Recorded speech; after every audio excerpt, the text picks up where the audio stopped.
Est-ce que vous pensez que grandir, c'est apprendre à obéir? J'aurais envie de dire que c'est plutôt le contraire. Je pense que grandir, c'est apprendre à désobéir, c'est apprendre à se libérer justement de l'obéissance. On éduque les enfants, on leur apprend à obéir. Je l'ai vécu côté enfant, puis je le vis actuellement côté papa. Une des grandes tâches des parents, c'est d'apprendre à leurs enfants à obéir, mais en même temps, tant qu'on est dans l'obéissance pure, je crois qu'on reste justement un enfant, et que quand on grandit, c'est à ce moment-là qu'on va se détacher des règles et apprendre à faire nos propres choix et à mettre à distance parfois l'obéissance comme soumission, on va dire, à la volonté des autres, au désir des autres. Donc pour moi, grandir, c'est plutôt apprendre à désobéir, c'est-à-dire gagner en autonomie. Est-ce que vous pensez que l'obéissance fait partie de la condition humaine? Je le crois, en partie. Euh, je le crois en partie, dans le sens où pour, euh, pour tenir ensemble, pour faire société, on a besoin de règles. Et donc, on a besoin d'accepter ces règles et de s'y soumettre quelque part. Donc, il faut obéir à quelque chose. Voilà, obéir peut-être aussi plus largement à nos propres valeurs, à nos propres principes, hein, être en accord avec elles. Donc, je crois que c'est effectivement, il y a quelque chose de cet ordre-là dans la condition humaine. Après, il faut voir comment on définit l'obéissance. C'est toujours pareil, hein, c'est un terme qui est très ouvert. Euh, Est-ce que obéir, c'est se soumettre? Hein, ça, j'en suis pas convaincu, forcément, mais on a quand même cette idée derrière. Et si obéir, c'est se soumettre, alors non. Voilà. Mais je crois voilà, on est tenu par notre expérience d'animaux sociables, parfois voilà, d'obéir à des règles pour le bien collectif et pour le bien commun. Est-ce que le professeur a pour but d'apprendre à obéir ou à désobéir? J'aimerais, j'aimerais dire je crois que notre travail essentiel, c'est d'apprendre à désobéir.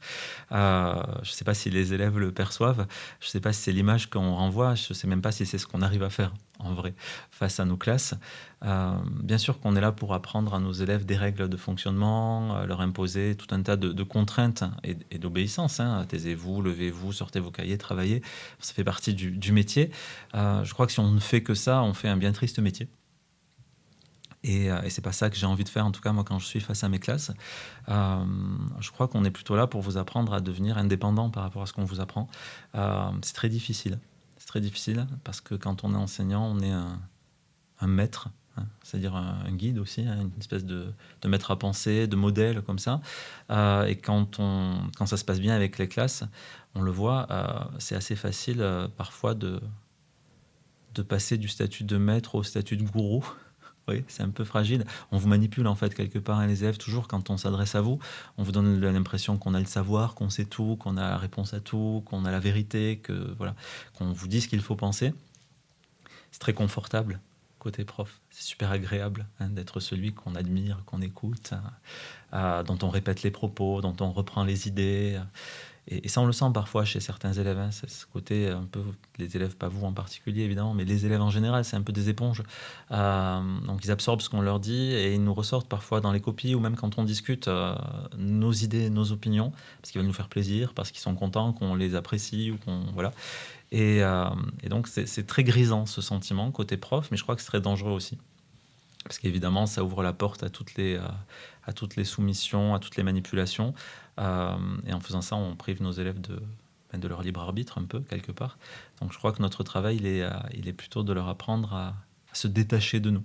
C'est-à-dire à se rendre compte qu'on peut se tromper d'abord, qu'on peut dire n'importe quoi, qu'on peut nous corriger, qu'on peut nous remettre en question. Et voilà, et moi j'essaie en tout cas, hein, le plus possible, de faire passer, j'espère, je ne sais pas si j'arrive à me faire passer à mes élèves cette idée que ma parole n'est pas sacrée, et qu'elle est une parole parmi d'autres et que la leur c'est une autre parole et que ces paroles peuvent se rencontrer, et que c'est là peut-être, hein, qu'on va trouver, je ne sais pas si c'est la vérité, mais quelque chose qui est d'ordre de la vérité. Mais c'est pas facile du tout et c'est un long travail. Je me souviens très bien quand j'étais jeune prof, quand j'ai commencé dans le métier, au lycée Lascaz, c'était ma deuxième année, je crois, et la première année où j'avais des lycéens, par exemple. J'avais jamais eu de lycéen, j'avais jamais corrigé le bac. Donc tous les soirs, je rentrais chez moi, je prenais des manuels et j'essayais de regarder, de comprendre ce que c'était un commentaire, ce que c'était une disserte, de préparer mon cours du lendemain. Mais quand j'arrivais face aux élèves, j'étais pas beaucoup plus vieux qu'eux, hein. J'étais plus vieux parce que j'avais 24, 25 ans, je sais plus, mais l'écart était pas énorme encore. Je me sentais très très proche de leur goût, de leur mode de vie, de leur soirée, enfin voilà. Et il fallait à tout prix que j'arrive à trouver cette distance. Et je me rappelle, je leur mentais en permanence en fait. Pardon s'il y a des anciens élèves qui entendent ça, mais je jouais le prof qui sait tout, ouais, vraiment. Je leur disais, oui, vous faites toujours dans vos copies ce genre d'erreur, les élèves, j'en avais jamais corrigé une. Bref, j'essayais de sacraliser ma parole, de donner ce côté, justement, voilà, je sais, et donc obéissez-moi et suivez mes conseils. Ma parole est incontestable, en gros.